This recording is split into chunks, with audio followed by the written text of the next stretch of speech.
Ampuliriza nkwaniriza mu kitabo kyaffe Pawulo kirimuttu n'essuula esembayo kirimuttu kimanyibwa nnyini kyo.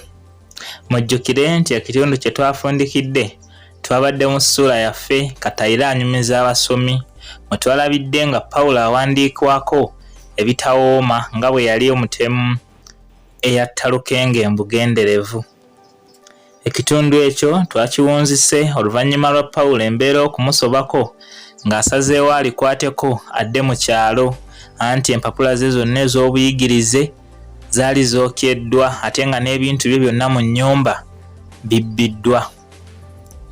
Era we twawunzikidde ng'ali ku kyalo ky'ewaabwe ewabinoga ku kaduuka ka tabyetisse we yali akyamye okugula ku mbulugunya. Katuve wano tweyongereyo n'ekitundu kyaffe eky'olwaleero mu ssuula eno esembayo kirimuttu kimanyibwa nnyini kyo. Pawulo abakkirira bw'ati alyoka atandika akatalatala akamutuusa ewaabwe, awo yasanga abakyala babiri olwo ettuntu lyali lisse. Abakyala abo baali bagenda mugga. Okuva eno yonna ku dduuka Pawulo yatambulanga mukungujjo ng'akotesa omutwe, era abakyala yabeekangira kumpi. Nabo baamwekanga bwekanzi kubanga baali ku mboozi. Kyeyava abalamusa nti, "Musiibye mutya nno bannyabo?"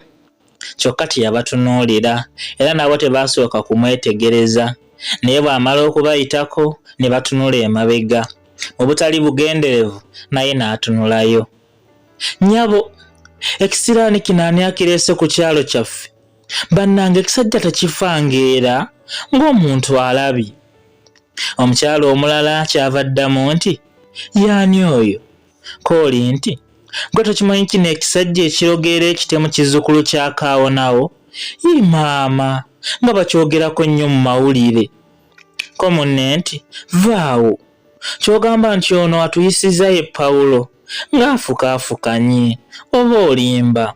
Pawulo mulenzi wansi yonna, yandibadde na mu mmotoka. Omanyi nze kamwa koogera Pawulo yankwanako olwo nno nga yakava ebuzungu waabwe. Naffe twaliwo munnange, ye yanzija ne mu ssomero, era yali akyayongera okulombojjera munne eby'emabega, oli n'amusala ekirimi nti, oyo omusajja bw'atyo. Omanyi nze nali muyita kizibwe, naye bwe nagenda ku nnaku zange eyo ku kibuga nankwana. Omanyi yeetagwa kukwana. Bwe namugaana yafuuka mpalana. Ye ggwe emisango tewagiwulira gye namuwawaabira ku kika? Omanyi baamugoba ne mu kika. Bwe yava nno ku ebyo yadda mu kutomeza bantu mu mmotoka. Ye munno nno oyo." Abakyala bano bombi, omu yali Nambalirwa, omulala Perusi. Nambalirwa ne Perusi kikazi ki baagenda okumalayo emboozi nga batuuse ku luzzi. Mu butuufu Nambalirwa olwategeera nti omuntu gwe bayiseeko ye Pawulo teyaddayo kuwuliriza Perusi bye yayogeranga, wabula yamalanga gakkiriza. Yali yeesunga bwesunze okusisinkana ku mukwano gwe ow'edda ono, anti bajjajja baalugera nti omwana w'omutaka, era olwamala okusena amazzi ne munne teyamulinda n'asaawula engere. Perusi yakanda kumulagiriza ng'alinga omwokyeko omuliro. Olwatuuka eka kyezira ku ssansuwa wansi nga Nambalirwa yeerongoosaako okutemya n'okuzibula ng'ali ku lugendo olugenda ku kibanja kya Ngulikaawonawo gye yateebereza nti Pawulo gye yali agenze, era teyali mukyamu. Kyokka bw'aba atuuka ewaka bw'ati n'asooka atyo okukyama. Okusooka agaali amaka gaali gaafuuka dda matongo, era okuggyako akasiisira k'amatyansi akaali ebusukka kkubo, awo wonna yali nsiko njereere. Ennyumba ya Ngulikaawonawo nayo yali mu nsiko. Ng'oggyeko ekyo, Nambalirwa yayita kakasa nti Pawulo yali akyamujjukira. Oluvannyuma lwa byonna yeevaamu ng'enkoko emira ensanafu n'ayita nti, "Abeeno, abeeno." Pawulo yali aserengese emmanga mu mmwanyi ku malaalo ga kitaawe ne bajjajjaabe. yasooka kwekanga ng'alowooza nti mizimu gye giyita, naye yagenda okwetegereza nga ddoboozi lya muntu. Kyeyava ayitaba era n'akwata ekkubo okuddayo eka. Kyokka nga yeewuunya ani ayita abantu mu kifulukwa. Olwo yali awanudde n'eppaapaali lye yaliiswa akamuli. Era yagenda alya ng'eno bw'afuuwa n'oluwa omuntu ayise aleme kutya nnyo. Naye bw'aba atuuka bw'atyo emmanju gye yakuba amaaso nga ku muntu ono ddala. Ye teyasooka kumutegeera era yamala akaseera ng'amugezesa amaaso. Amaaso gaali gamumanyi era ng'afaanana nnambalirwa, naye kyali kiyinzika kitya. Bombi baalwawo nga basiriikiridde, naye oluvannyuma ate bombi nga balinga abaduumire, omu n'ayita munne nti, "Ssaalongo wange." N'oli n'amuyita nti, "Nnambalirwa." Obutakulimba eppaapaali Pawulo gye yalisuula tewali yamanyaayo, n'adduka, ne Nnambalirwa n'adduka, ne basisinkana ku lusebenju ne bagwaŋŋana mu bifuba. Era mu kifo ky'okubuuzaganya, Nnambalirwa yadda mu kukaaba.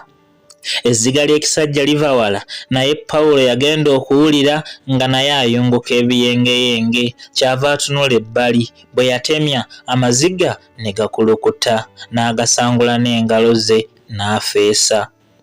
Kyeyava abuuza Nnambalirwa nti, "Ndaba kwani? Okyali Nnambalirwa?" Omuwala ekibuuzo ekyo yakirabanga eky'obusirusiru era yamala gakyeddiramu nti, "Bw'olabye enkyusa ennyo. Weewaawo ekyalo kinkutudde naye nze Nnambalirwa." Pawulo yasekera mu kikonde, kyava amubuuza nti, "Watuuka otya ewaffe eno? Nkumanyidde eri. Ye bannange otegedde otya nti nzize? Nande ky'obadde onoonya muntu mulala?" Ko Nnambalirwa nti, "Nnyabo, nze nnina amaaso siringa ggwe atalaba." Emboozi yeeyongera okugwa amakerenda. Nnambalirwa n'ategeeza Pawulo nga bwe yaakamala kuba binoga emyaka 3 miramba era nga abeera wa taata we omuto. Era olwo Pawulo ne Nnambalirwa baali batudde awo ku lubengo olwali mu luggya. Bwe waayita akaseera, Nnambalirwa n'asiibula nti, "Munnange kaŋŋende, taata talwakubuuza nga tandaba." Tefere olubuto, taata wa Nnambalirwa omuto, baali bamanyiganye ennyo ne Pawulo kubanga buli lubuto lwe yamusisinkananga ng'amuyita mutabani. Ne mu kugenda e Bulaaya, lubuto yeegattira wamu ne bazibumbira ne bawerekera ku Pawulo okumutuusa entebe ku kisaawe ky'ennyonyi.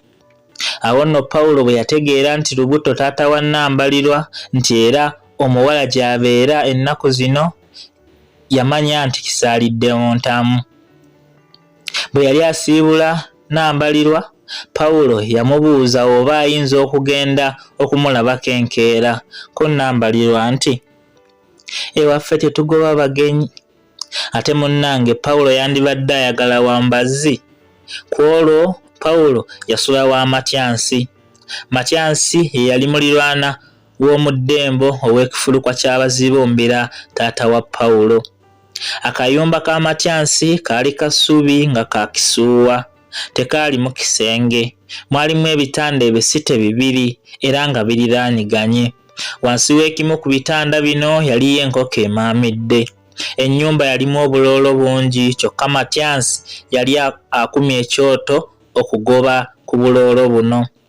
Matyansi, Pawulo yamwalira ekitentegere kyokka kye yalina era oluusi kwe yanogeranga emmwanyi. Kyokka ekiro ekyo Pawulo yasula akulungutana. Yalowooza engeri gy'anaasisinkana mu taata lubuto. Baali baludde nnyo okulabagana era muli yagiranga ne yeepima munda nti, "Nga ngubaasidde nnyo, lubuto anaafaako. Tangobe bugobi." Pawulo waabwe. Bwe yali ng'akyali ku ebyo, omwoyo omulala ne gumugamba nti, "Naye ogenderera lubuto oba muwala? Ate oba omuwala akuyise ggwe ofaayo ki?" Olwo n'aguma. Ne Katonda teyamuliira mpinga, obudde n'abuggyako eddiba. Emisana lyonna Pawulo yasiiba yeezigula. yakeera kwoza era munne Matyansi ye yamwazika ebbenseni eyaliko n'enziro kubanga mwe yafumbiranga ag'okunaaba. N'amuwa n'ekitole kya sabbuuni ddimi lya ng'ombe era yamwazika n'ekiwale mwe yasiiba nga ziri azaanise, anti omumanyi omwavu lw'ayoza takyala ate era oluusi ayoza kiro. Ebyembi Matyansi teyalina paasi. Pawulo engoye yazigoloza ngalo. Bwe yazizingako nga zimaze okukala n'azinyigiriza atere afunemu obukindo. N'ebigatto bye yabisiimuula bulungi ne biddirawo ddala era yalaba obudde nga bunaatera okutuuka ne yeezigulako wamma ggwe bwe yayambalako n'adda buto. Mu butuufu ng'oyinza n'okugamba nti bwe yessa mu kkubo ng'ayimiriza n'abayise era ng'aboogeza obwama.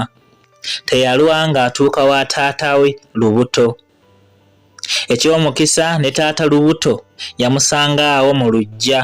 Yali ava kuwerekera omugenyi era kirabika nti yalina okutegeera n'okumwetegekera amwetegekedde, anti yamulabira eri n'amuboggokera nti, "Muva Bulaayo tugamba ki?" Pawulo yeesisiwala, wabula olw'okuba takyayinza kukyuka kudda nnyuma kyava addamu nti, "Nedda ssebo, nzize kubalabako bulabi." Ko lubuto nti, "Ampuliriza omulungi, kankusaba onzikirize nsooke nkomeko wano n'ekitundu kyaffe eky'olwaleero mu ssuula eno esembayo. Kirimuttu kimanyibwa nnyini kyo. Mubeere bulungi mpaka omulundi omulala we tunadda n'ekitundu kyaffe ekirala. Takumira mpeera abankuumire, mweraba."